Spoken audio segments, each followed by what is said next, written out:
Are you running a marathon? Oh my god, I could never run a marathon. You sure about that? My god, a marathon? That's like 42 kilometers, 26 miles. I don't understand those people. That used to be me, but not anymore. Now I'm obsessed with running. Running is such a big part of my life. And yeah, here I am having a podcast about running. Welcome to the Marathon Podcast. My name is Kristian Warwick, aka Warwick Runs on different platforms. Really happy to have you here, whether you are a regular listener or you are new to the podcast. Welcome. When you're listening to this, I'm in Boston, back to where I had one of my best days ever in April. Such good memories. And honestly, just running in that area is almost nostalgic. Not just because of Boston, but that's where all of my running journey started. That's like 2 years ago, exactly 2 years ago actually. I started kind of playing with the thought of doing my first marathon, and here we are a couple of years later. And yeah, in this episode, we're having a Norwegian guest on. This guy is someone that I've listened to a lot on several podcasts over the years. In Norway, he is a big name in the running world, and he is a fast runner. He has a pretty cool story coming from actually playing professional poker to kind of just changing his lifestyle completely into becoming a marathon runner. And yeah, I started listening to this podcast, and we'll talk more about this podcast and the actual episode. But there was this national TV broadcaster. They had a podcast about running and endurance sports, and he was kind of a sidekick in this podcast. And eventually, it led to me starting to follow him, and I've learned a lot from him. So really appreciate that him taking the time to come on the pod, and always fun to chat with a fellow Norwegian. Anyways, Kristian Ulriksen is today's guest, and I think we should just jump straight to it. Hello, Kristian. Welcome to the Marathon Podcast. Thank you. I'm back up in northern Norway now for a race tomorrow. So a podcast on Friday, the day before a race, is always fun. You are from the north of Norway, so how is it to be back up there? Is it a bit more special for you to run races up there compared to other places in the world? Yeah, I will say so. This was the first race I ever entered. I ran the 10K back in 2009, was running like 42 minutes, and then, yeah, did not run at all, just went sometimes on the treadmill and did some intervals, and then, yeah, was going out with some friends. And the year after we tried again was in 2010, and I ran 46 minutes. So was pretty much the beginning of the journey with running, and yeah, the place where I grew up. So it's a lot of people here I know, people I have played football with when I was a kid, and yeah. The race organizer here is also very professional. It's one of the biggest races in Norway. It's yeah, around 10,000 people this year, and over 50% of all the people running is from outside of Norway. So it's probably the race in Norway with most people that are traveling in. So this year we will be lucky as well. Will be midnight sun. All races are starting very late, so the marathon is 8-9 o'clock, and you finish around around night time. So it's a special race, and it's a race where I have ran all different events. One time the marathon, 2-3 times the half, and a lot of times the 10. So it's easy to compare. The courses are quite fast, and yeah, the temperature is also quite low. I think it's around 6 degrees today. So for running, it's really nice conditions. Oh, that's nice. You did mention, I wanted to present yourself a bit, but before we do that, you did mention that this race was the first one you did in 2009. What is your journey with running? When did you start running, and how did you get into running? Back in the days, my my dream in life was to become a football player. I did everything I could from, yeah, maybe 5 years old. My father was a great football player himself, and I have a younger brother that also was at the national team. So I didn't. I mean, I did everything I could. I retired when I was 18, and I didn't get the contract with the A team here, and then I pretty much stopped and did other stuff for many years. Was not training at all. So the running journey have always been there. Yeah, I have always watched the Diamond League or Golden Gala back in the days on the TV. I was always, when I was a kid, was watching long distance races and had the watch on my arm, lapping splits. Knew all these Kenyan guys that were running fast. Was paying attention to, yeah, Norwegian people in the 90s and also guys like Marius Bakken in the early 2000s. So the interest for sport in general have been huge, but running have been close to my heart. When I was a football player, I was an okay runner. We did tests and we did stuff at the treadmill. So I mean, I was a good runner that was playing football, but nothing special. But after traveling the world and doing other stuff, when I started training around Christmas in 2010, I was pretty much just locked in. I love the feeling, and I still today love the feeling of being out, just running. You are in the zone. You are, if you have a podcast or music, or you are just running alone. It's sort of yeah, it's something mental about this as well that is really, yeah, it gives still today something special. And every day I'm looking forward for the running, even though it's hard to get a lot better than I am today. I still have a lot of fun with going out the door and, yeah, and run. Yeah. I've been so lucky to be able to follow your journey for quite a few years through podcasts and stuff, and I think that at least in Norway, you're probably one of the reasons why. At least I would say that marathon running is as popular as it is because people are inspired. There, you are proving that it's possible. Before we keep talking more about where you are at today as a runner, why don't you present yourself a little bit? Who is Christian? Yeah, Christian is a guy that is born in 1986, growing up in the northern part of Norway in Tromsø. Yeah, playing football, did everything I could. Quit the sport when I was 18. Had 6, 7 years traveling the world, playing poker professionally online and also live at casinos, and then started running around 20, yeah, late 2010.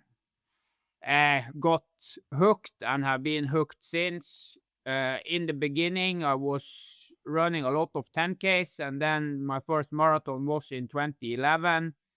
I had a kind of a bet with my father that uh, if I could run under 3 hours, he had to pay me, and if I ran over 3 hours, I had to pay him, and that was pretty much the beginning. So I ran 2:59:45 that day, and that was up here in Tromsø. So uh, yeah. After that, I had some really, really good days in Berlin several years in a row. I ran 2:27 in 2015 and 2:25 the year after, and then 2:22 back in 2017. And that was the journey with the marathon for me. The feeling the last 10, 12K when I was fighting against myself and running through the field was amazing, and still today is pretty much the main reason why I'm still out here and try to become a better runner. After 2017, I moved to the capital in Norway, in Oslo, and I'm still out there trying to run under 220. In 2019, I ran 221, and that is still my PB. So yeah, the last year I have becoming back to the top of my PBs for other distance. I ran 2:23 on a quite warm day in April in London, and training since London have been fine. So the main goal for today and goal for this year and probably for the next year will just be about running a little bit faster in the marathon. So Berlin is 21st of September this year, and that is the main target. And I mean, PB is priority number one, but to run under 220 is still the dream. Yeah. And you did say before we started recording that running is kind of like your whole life is about running now. That is what you're doing. Like how so obviously you are a runner yourself, but in what other ways has running changed your life, and how much of your daily life is now about running? In the beginning, after traveling or moving to Oslo in 2018, me and the guy that is working for the national TV channel here and is commentating all these Diamond League events and all these championships, his name is Jan Post. We started a podcast together, and we had that podcast for 4.5 years, so close to 200 episodes. Was one episode each week. We had interview with pretty much all people that have been part of the running sport in Norway, and yeah, just try to do all the stuff we taught other people and also ourselves would love about this running as a sport, and talk with old people that were legends back in the days, like Ingrid Kristiansen, Knut Kvalheim, other big Norwegian names. So that was the beginning. And then we created a company called Breaking Marathon Limits, where we are selling training, we are doing testing in a lab. Yeah, we are doing podcast there, open for free with some advertising. And we also have one podcast behind a paywall where we record every Sunday. So my life at the moment is pretty much around running and around working with running. I also have one other company with another guy where we have two big races in Drammen. That is a city outside of Oslo. So we have a 10K in April and a half marathon in September. So yeah, running have pretty much became also, it's not only the passion, but it's also today's kind of my full-time job. Hmm. Yeah, and with the times that you have behind you, you're obviously one of the best marathoners in Norway. And what I've found interesting after I started this podcast is how much I've learned from the guests that have been on, and you having had a podcast and been the host of podcasts for so many years. How much would you contribute to like the guests and things that you've learned from just having these podcasts to your own performances and your progress as a runner? I was self-coached for many, many years. The last year I have worked with a UK guy named Jordan Donnelly that have been working for On and is changing work now and starting with another company later this year. So now I'm talking with Jordan about training, and Jordan have made me probably become a better runner as well. When you are self-coached, it can be a little bit harder to stay on the right path when you are doing fine and also when you are doing shit. It's a little bit when you are doing bad, you want to do more because you want to become better, and when you are good, you also want to be better. So yeah, it's a fine line of getting greedy when you are coaching yourself. So in general, I'm not saying that all people need a coach, but all people need someone to talk with so they don't lose the Hmm. the running part. And the podcast with NRK, I mean, we learned something, but first of all, it was more of a storytelling, and it's many ways to skin a cat, and running is the easiest sport in the world. You probably only need shoes and a short. So it's many ways to train, and it's many systems. Yeah. So I will not say that we we did it to learn so much. It was more about people telling their stories and show different area of the sport and what's really possible to do. I mean, growing up watching all these top international races, you could see that it was so much dominated by African people. And today seems like European people and American people have pretty much closed the gap. So seems like Mhm. more people are able to deliver top results today than ever before, and I think that have also made the sport even more popular outside of Africa. Mhm. But like when you've had guests on, whether that was on the first one with the national TV broadcaster or Breaking Marathon Limits, you've had guests on like Ingrid Christiansen, who probably is one of the people who's had a like it's one of the most long-standing records in a marathon, like so many years. And I was listening to this podcast that the World Majors have, and they were talking about how much of a legend she is or was in the running community. And I would just assume that you talking so much to her and having contact with her, that maybe there would be things that she said, or how much have you used the information or experiences from people like her in your own training?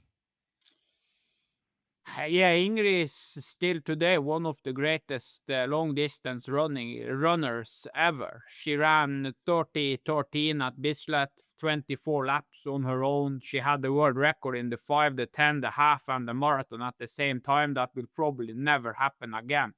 But at the same time, what those girls did in the 80s was a little bit of different approach than what I am doing.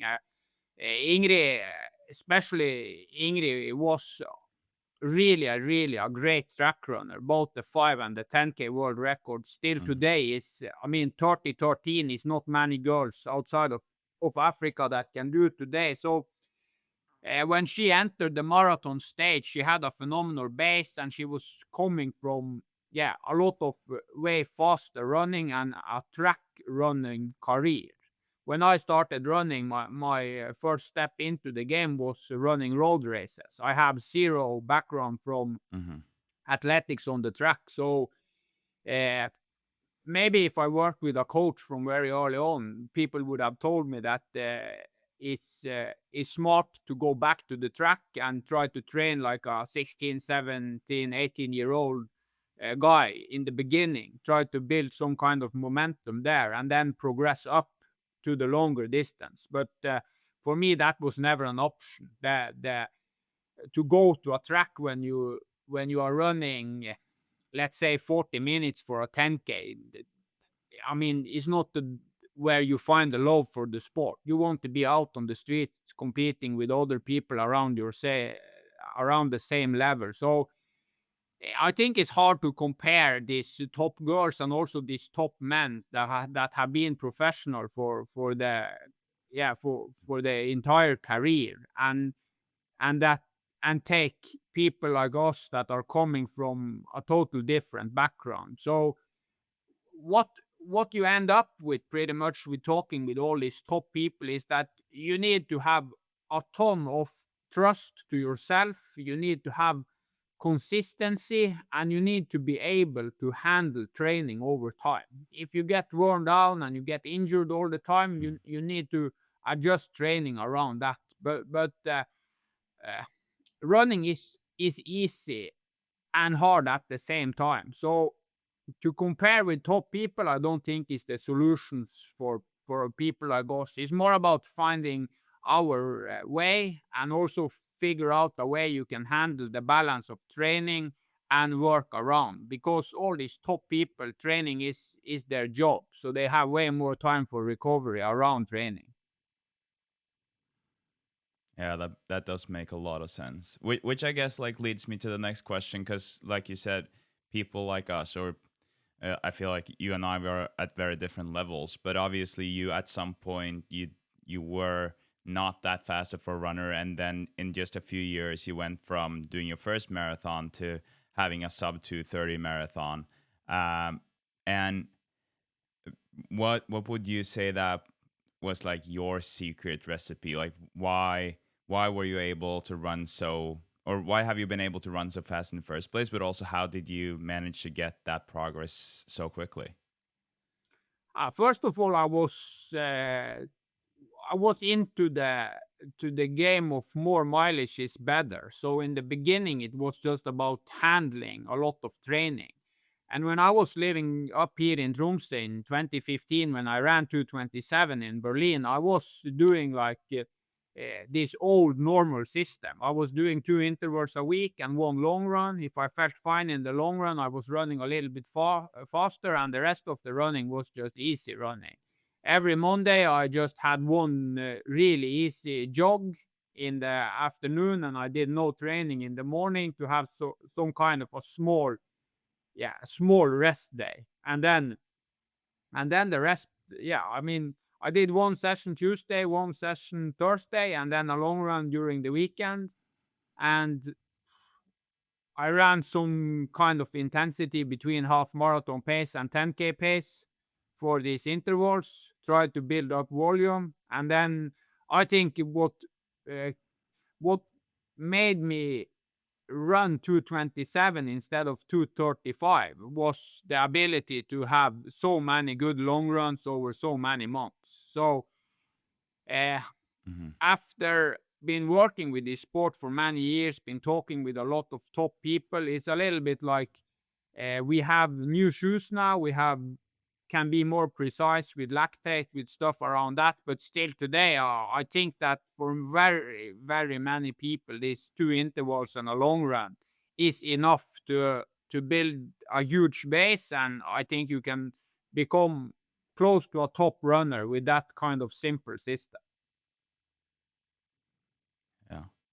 How how much would you say that your training plan or your philosophy of training and running has changed since say 2017 and 2025? Have been a little bit on and off with this double threshold system. Have been trying to create a base where I can train more mileage of intensity work and maybe run the intensity a little bit slower, and have been doing more stuff at the track. Last season, I had probably first time ever a full track season, doing 1500 meters, 3K, and 5K also. And looking back, I should probably have done that 10 years ago, but yeah, it's easy to say now. So, eh, training is a little bit goes up and Why is that? What for is the why is that? Why do you feel like that's something you should have done 10 years ago? Is that because of the effects you're feeling now, or is it something that you think that would have been very beneficial?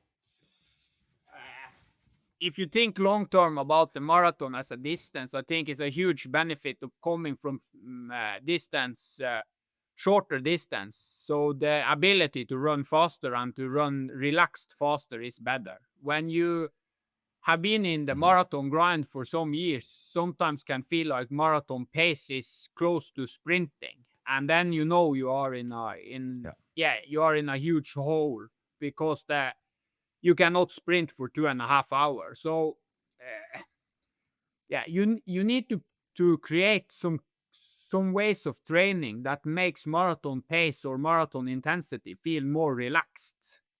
And I think Hmm. coming from the track, especially now with new shoes, because back in the days, it was, uh, I mean, all people was struggling really, really hard just to finish the marathon.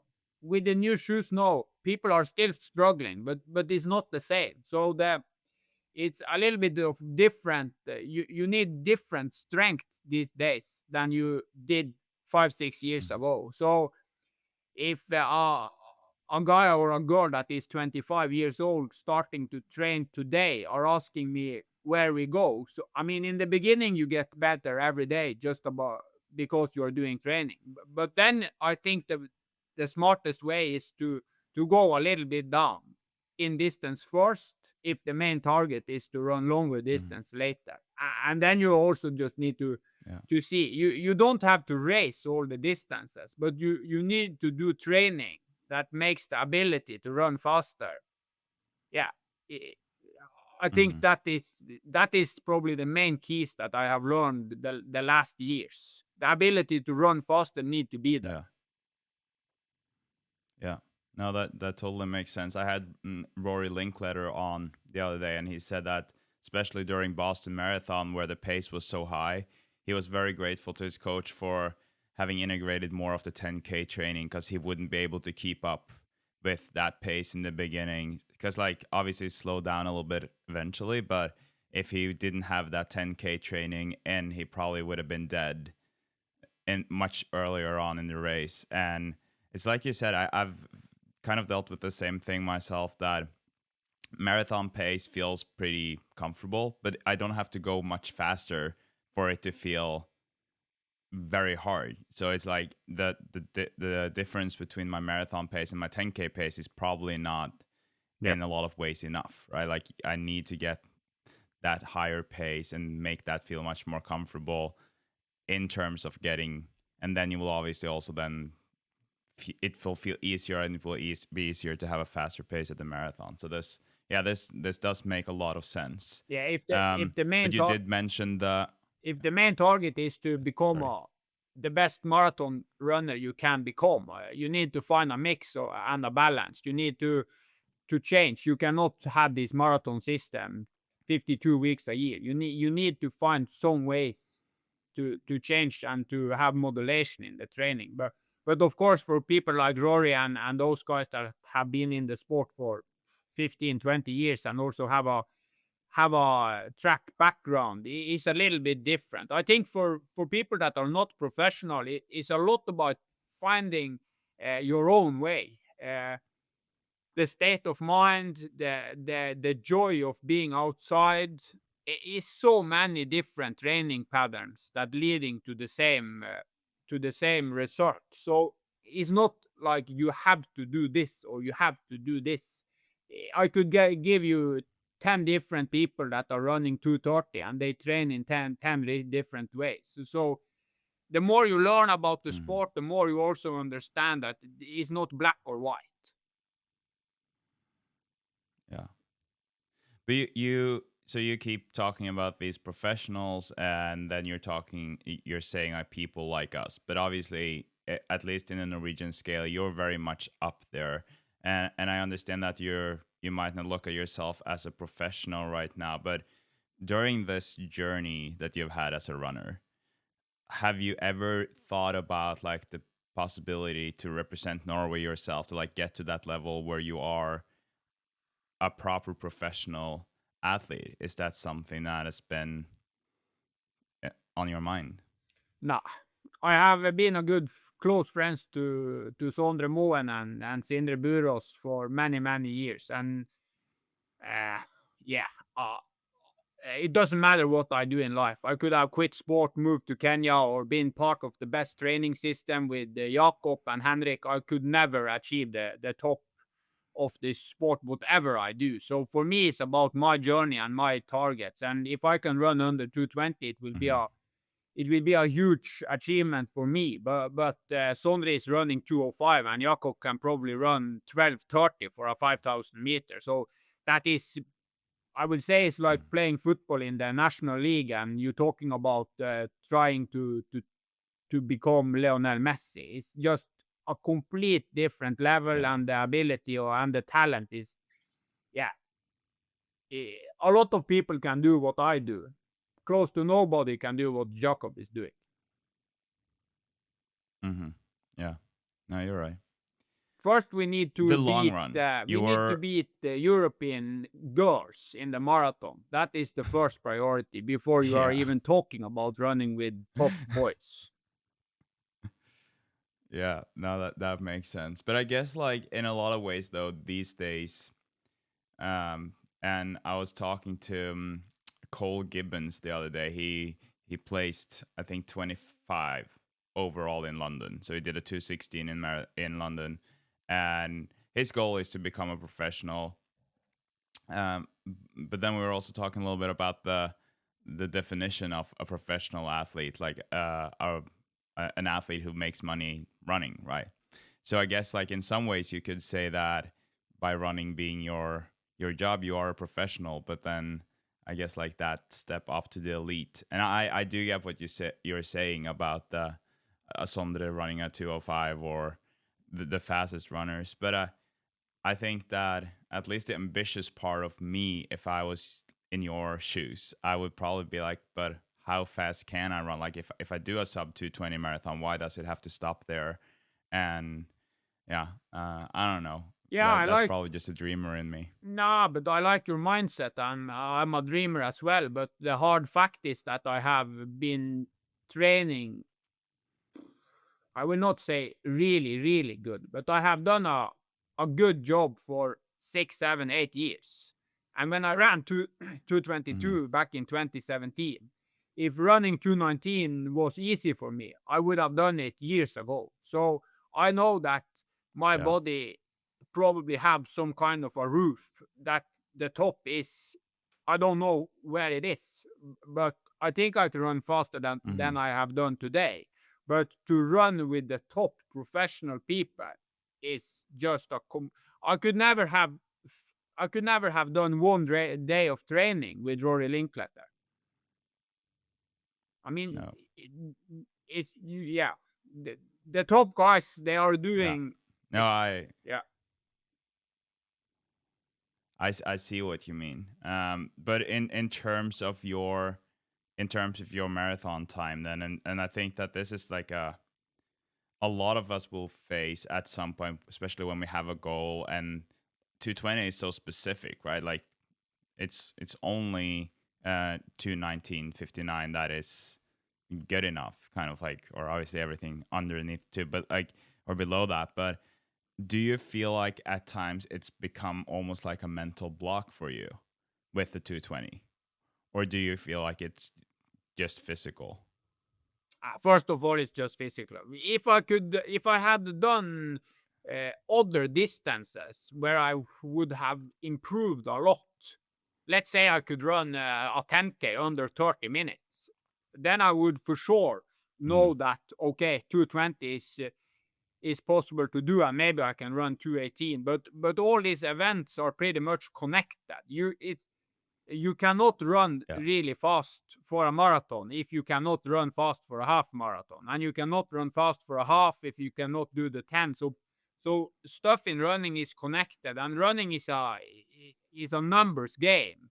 When I go to the track, uh, you pretty much know how good you are, and when you have done this sport for many years, you also figure out that uh, the only way to become better is to have consistency and is doing one hell of a job.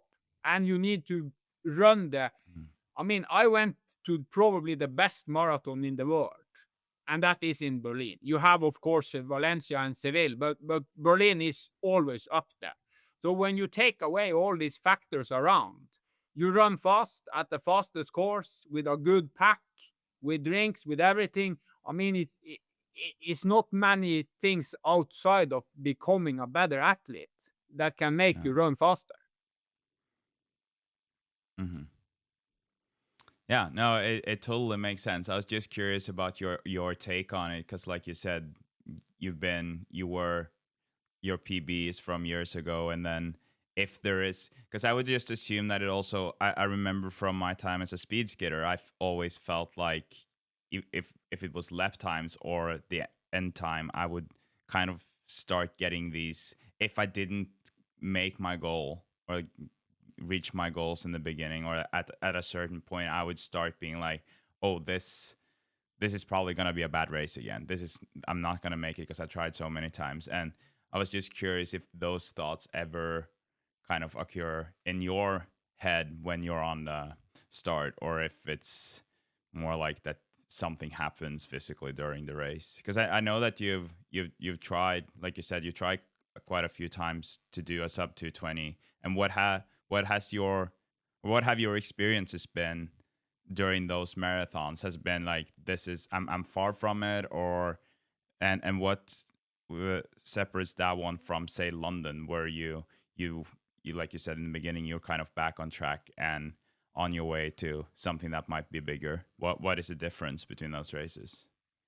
Ah, one of the beauty and also the beast with the marathon is that you will not have that many opportunities or chances each year. So let's say I Yeah. have done 15 marathons, top marathons where I have been prepared. So I have been dropping out 2 times. I have been sick coming into the race 2 times, and I think I have 11 runs. And out of those 11, maybe 8 of them have been good ones. So it's a little bit the beauty and the beast with the marathon. You can be on the start line, you can have done a phenomenal good job, but in the end, you need to be no injuries and you cannot be sick. That is priority number one. And then you have all these factors inside the race.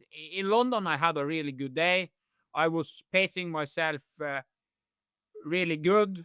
I had, yeah, the body was just ready for training. Sometimes during these marathon blocks, you compare what you have done earlier. You can sometimes you get overtrained. I mean, the balance for the marathon is so hard since you have so few attempts in this 1500-meter 3K. If you have a shit race, you can load up again and go again 2 weeks later. So eh, I have been on the start line 2 times thinking that it was possible to run under 220, but that is only 2 times out of 15. So Yeah.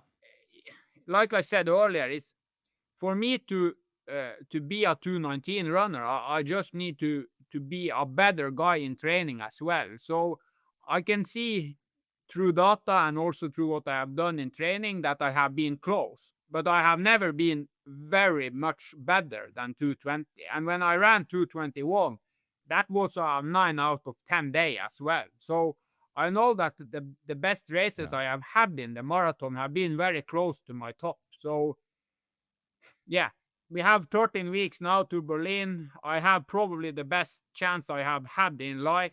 The general base, I haven't been sick for close to 2 years. It's summer in Norway now, so I mean all chances are open. But in the end, it's about getting out the door every day and just do a little bit of a better job. Mhm. And what about, like, you did mention injuries?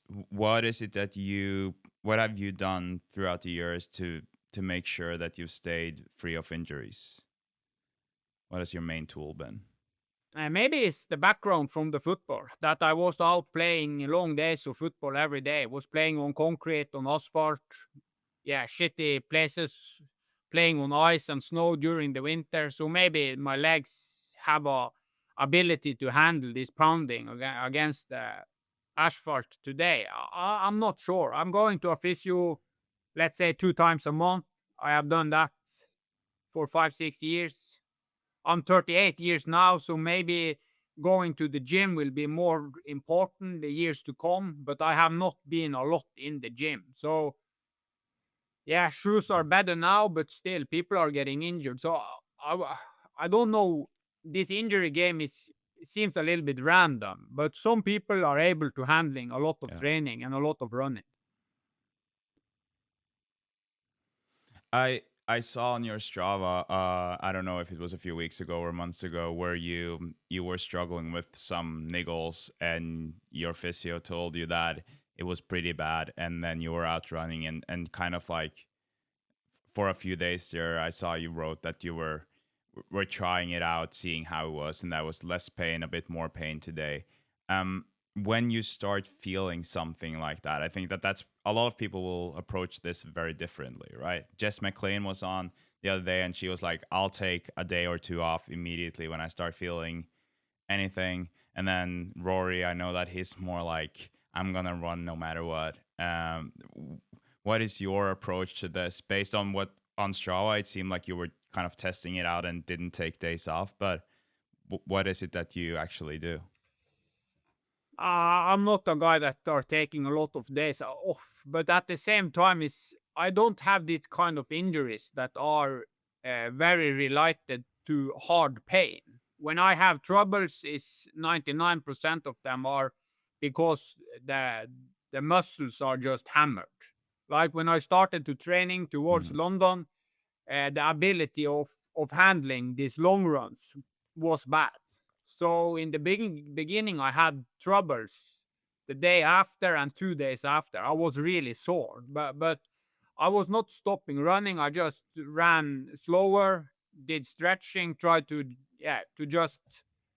to just adapt and yeah, and try to pretty much come around these small troubles. But if you have like hard pain, let's say you have pain in the knee, yeah, you should probably just stop and have days off, go to people that knows about it. But if related with muscle problems, I don't think you need to stop. You can just adjust the pace. I mean, easy running is always a feeling, so it's just about running slower. And also that is one of this, I will not say a problem, but one of the things with the marathon is, in my book at least, you need to be able to do long quality long runs. And if your body is shutting down after Yeah. those long runs, you need to try to build the long runs up a little bit. So in the beginning, marathon training can be very demanding on the body and especially on the legs. But yeah, as I said earlier as well, if you cannot handling the distance, you cannot run fast anyway. So you need to build up the ability of being out there for a long time, and sometimes that will hurt you in training. Yeah. But this long run is interesting because I'm obviously doing long runs myself, but whenever I talk to runners about this, I feel like there's a different approach to it. So some people are running this long run super slow, easy pace the whole time, like they're just out there for 2 or 3 hours or more. Some people are integrating intervals in there, some threshold training, or they're going steady pace, harder. What are your thoughts on the long run? What does a long run usually look like for you, or does that vary from long run to long run? Uh, if you're training towards a specific event, let's say you're training towards a marathon, I pretty much never run slow in the long run. It's zone two or faster for every long run. And you can have a mix, you can have Mm-hmm. progressive runs, you can have this on offs with floats. Yeah, you can have hard, steady long runs. You can have a lot of changes inside the run. But when I'm training towards a marathon in the specific phase, let's say 12 weeks, I never go out running long, slow. But I have Yeah. also done a lot of marathons and have been in this game for many years. And I think it's a little bit of uh, if you are a 4 hour runner for a marathon, you need different training than if you are running 2:25. So, and if you are a Mm-hmm. 2:05 runner that are coming from the track, let's say a guy like Andreas Almgren, the Swedish guy that broke the European record for the 5,000 meter now. He have run close to 59 flat for the half. If a guy like him was supposed to become a marathon runner now, maybe he had to start with long, slow runs in the beginning just to build up the ability to be Mm-hmm. out there. But if you take a guy like Kilian Jornet that have been crushing this long distance game for 20 years, for him a marathon will be a short race. So he will need other Mm-hmm. training and other intensity. So for me, I don't really believe in the easy long runs for me at the moment towards a marathon. But easy long runs in a general training week where you are not in the specific phase have for sure something to do. Mm-hmm.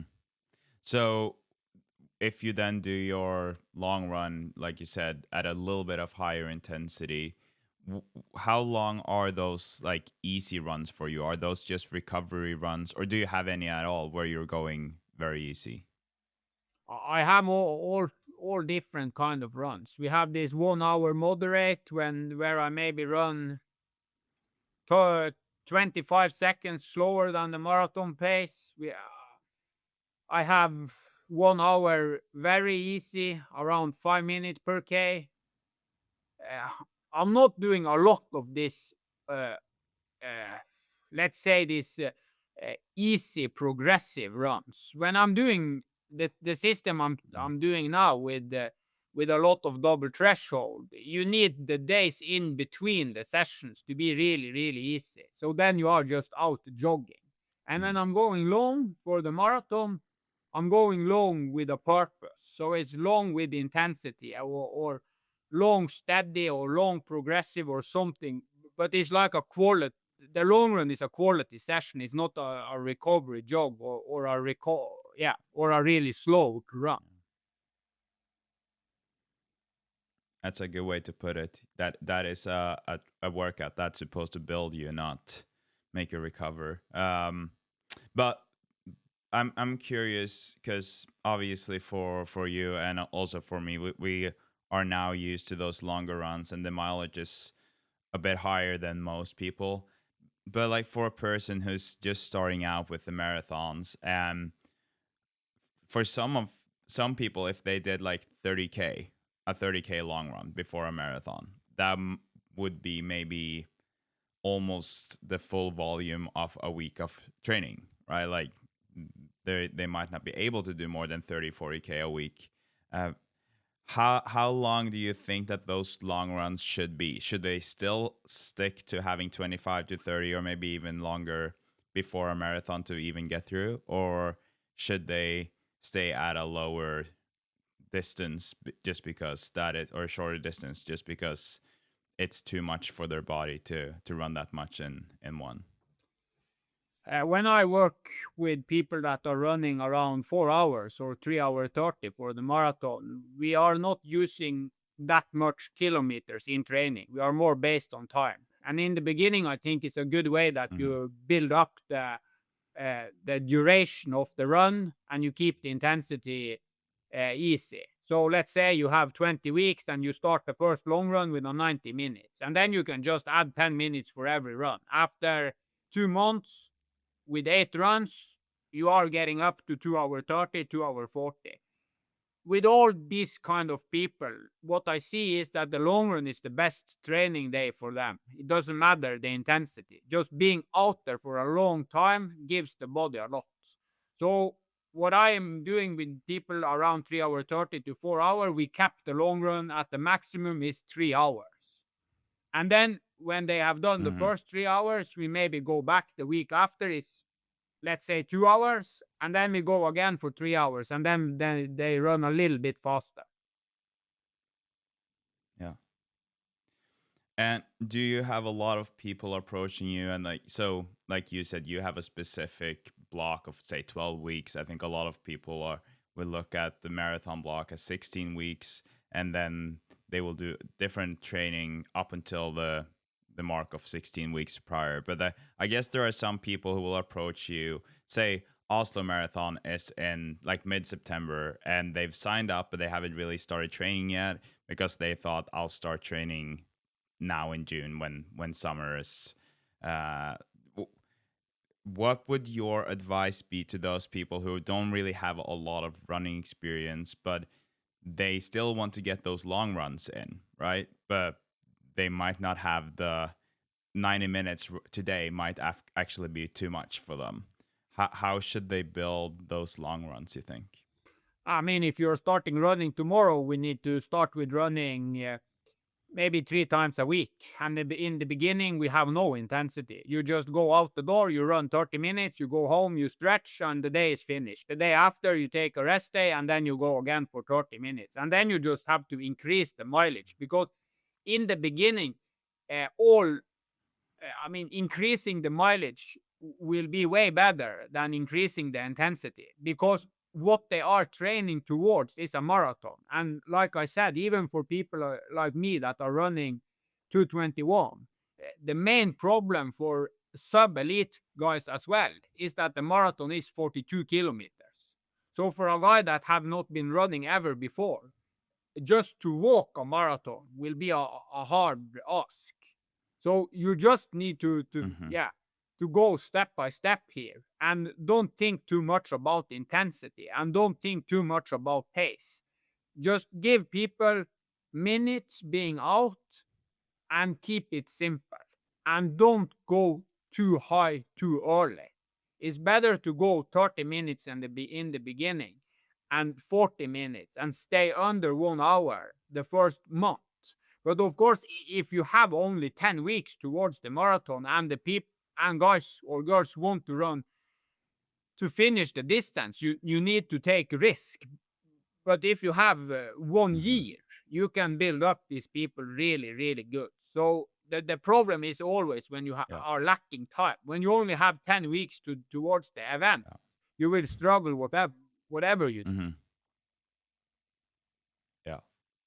No, that makes sense. That's a great advice. And I think that a lot of people need to remember this. Because I think that goes a little bit back to what you were saying about the track and all those things, that if you have the patience to be like, oh, okay, I'm gonna build myself up here with shorter distances now, or I'm gonna do some track work. But most of us, we are signing up for a race, right? It's like, oh, I'm gonna do a marathon, and then you start your training based on that.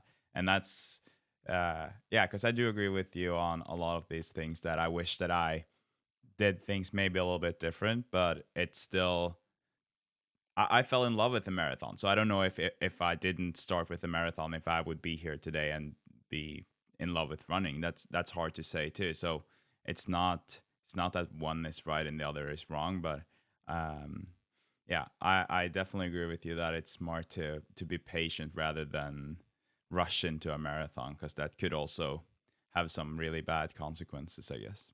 Yeah, and what you see Um, with this running boom today is not a lot of people out there that are really interested in the sport of running. They don't follow Diamond League or paying attention to these top no. people. They fall in sport. They fall in love with the sport because they are out with friends, out with community, out on the roads, running with other people around the same level. So to say to people that the only way you can run faster is to go on the track, you will probably kill the sport. So I mean, Yeah. we also have to realize that not it's not that many people that are starting with running when they are 25 to 40 years old with a dream of becoming very good. They are starting with running because No, it gives it's something true. else into life. Mm-hmm. Mm-hmm. Yeah. And I want to ask you more about this life and running. We're getting closer to the end of our conversation. Before we finish, I would love to hear a little bit about Kenya. Because you've been there a few times. I know, like for training camps, running up there with some of the professional or the elite athletes. Can you, for those of us who've never been to Kenya in the first place, like what is it like to run in Kenya? I have been to Eldoret and to Eton in Kenya for maybe 10 times now. The longest I have been Mm. there was 8 weeks in 2019 and 2020. Uh, yeah, Kenya is a special place because you realize that it's going 50, 60 years backwards in society. Everything is really, really basic. People are running because it's a way out of working on the farm or doing other simple hard work. And a lot of Kenyans and probably Ethiopians and Ugandan people, when you are born in altitude and uh, you have this kind of talent and this kind of natural ability to move, running can be the way to earn a lot of money. So if you ask the Kenyan guy if he will be a runner, if you gave him a lot of money, pretty much all of them would have said no. So they are running for other Mm. reasons than the running boom in the Western society. And everything Yeah. around Eton and Eldoret is pretty much created by runners. So you see that people that were running fast in the 90s, they have earned money and they have, yeah, invested money into this, yeah, small communities around the bigger cities. And you have training camps and you have so many people trying their best every day to, yeah, to make it into big races in Europe and in US. And how is it then for you coming from Norway and going there? Because I think that in a lot of other sports you will go to places where the facilities are, you know, super modern, and I don't know, like I feel like it's a pretty unique thing that a lot of runners these days go to Kenya to run there. What is it for you that makes Kenya such a good place to train, other than obviously the altitude? We are bringing people there in October every year, sort of a training camp. But this, I will say, is more of a life experience. It's a place for people Mhm. that are interested in the sport. You can go out on a Tuesday morning. You can watch Eliud Kipchoge run around the track. I mean, I would not say it's the best place in the world for Western people for training because the altitude is high, it's around 2,400 meters above sea level. So for pretty much all people, you are getting really hurt only by this altitude. And for Mhm. people on my level, on your level, probably altitude is not needed to be better. But for top people, they need altitude. So when we are taking people from Norway or Sweden out to Kenya, it's more of a lifetime experience. And to watch top of the top people train, you realize how easy it is. You just need a pair of shoes. You are running on dirt roads. You are running on tracks that are 418 meters. I mean, people are running without a watch. People are running without GPS. It's no lactate. It's no heart rate. It's just pure basic running.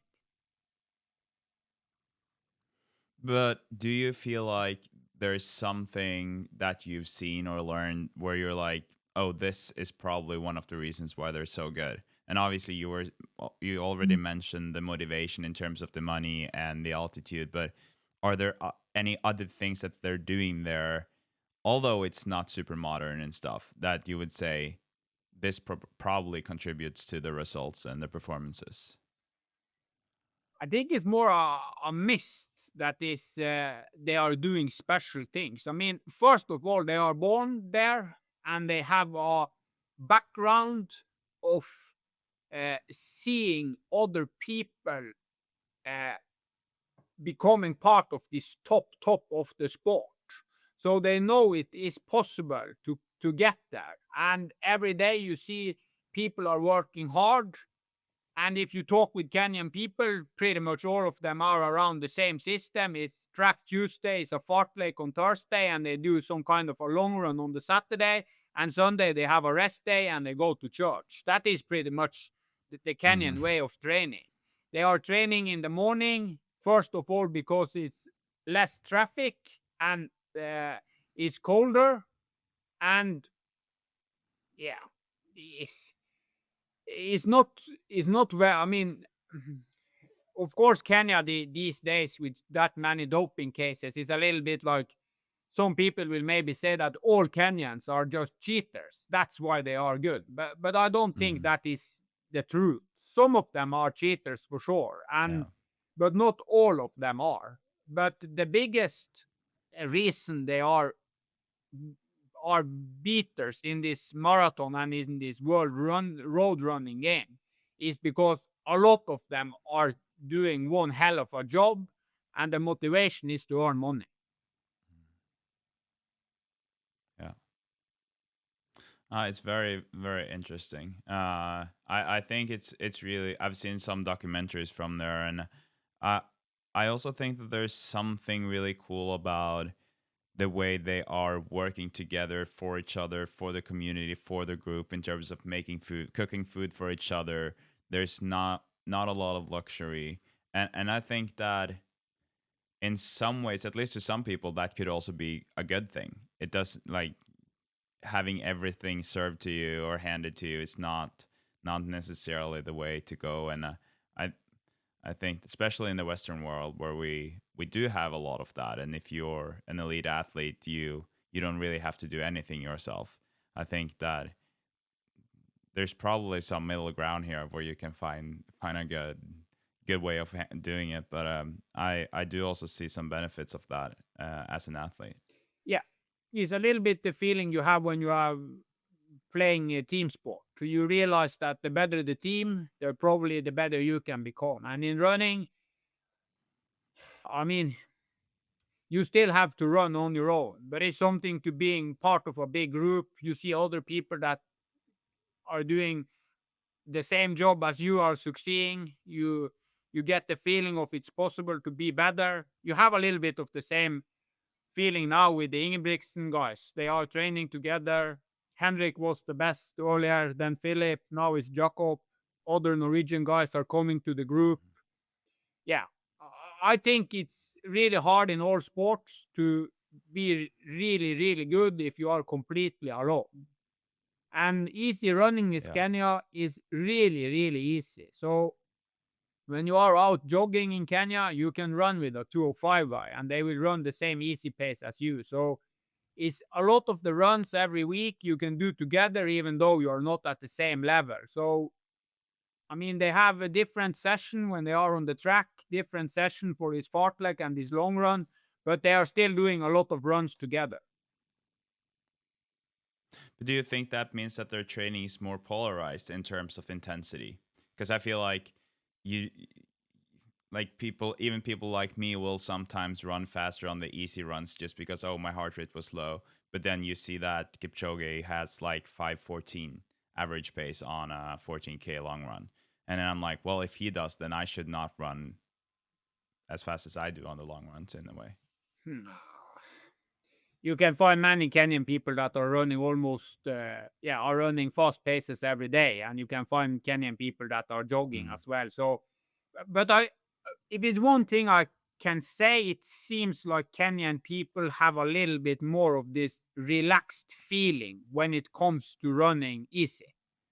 If it's something Yeah. some people have told them, or if it's the feeling they have inside the body, I don't know. But seems like when they are easy training is easy training. Mm-hmm. Yeah. I think we can learn a lot from that. Hey, Christian, we're getting closer to the end of our conversation.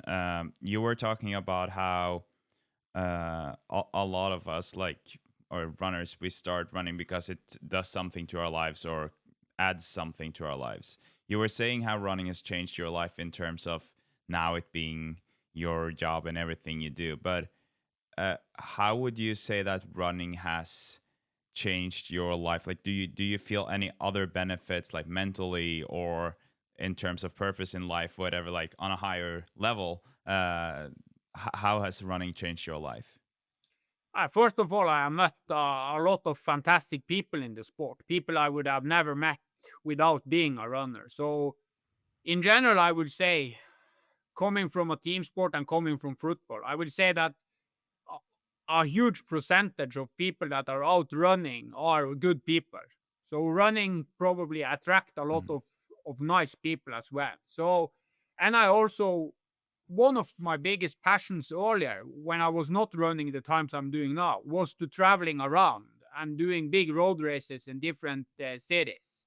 So I have been fortunate enough to visit a lot of great places. I have been on the start line of a lot of fantastic Mhm. races that have given me memories for the future. And I will probably be in the sport for many, many more years. Even though I can not get personal best, I can still be out there and chasing special race and chasing this special feeling. So yeah, running have showed me the world and have also showed a way of the sport that I think is really genuine.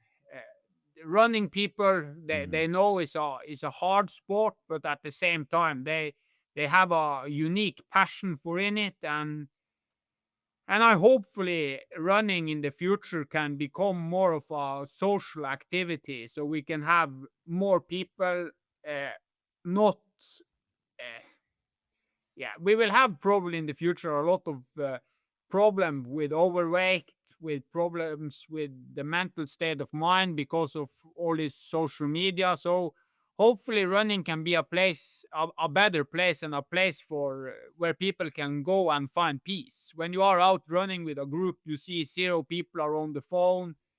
pretty much all the time people are happy. So if running can make people more happy, that will be fantastic. Yeah, I agree. I think that's a great way to end this podcast and our conversation. I'm really grateful for your time, and good luck with your race tomorrow. I'm excited to see how that goes, but even more so with Berlin this year. Hope that you will reach your goals. So thank you so much for the chat. Thank you. Was a good one, and all the best yourself. And for all people listening, it's about getting out the door every day. The results will come. So now that we are done with the conversation, I have the results, and on Kristian's 10K, he did 31:32 up there. First half 16:02 and the last one 15:30. It was a good conversation with Kristian. I think that it's very interesting to hear his thoughts on his own running, on professional runners, kind of like the way to becoming a good racer. I find it very interesting to hear what he's talking about in terms of potential. I don't like to think about having a ceiling, but I still understand what he's saying. And I also think that a lot of the things Kristian talked about will be very relevant to a lot of runners who are not chasing those really fast marathons, but who are just kind of getting into it. So that was a good conversation. I hope that you're having a good first week of July. Happy 4th of July tomorrow to all of you American listeners. And I'll talk to you in the next one.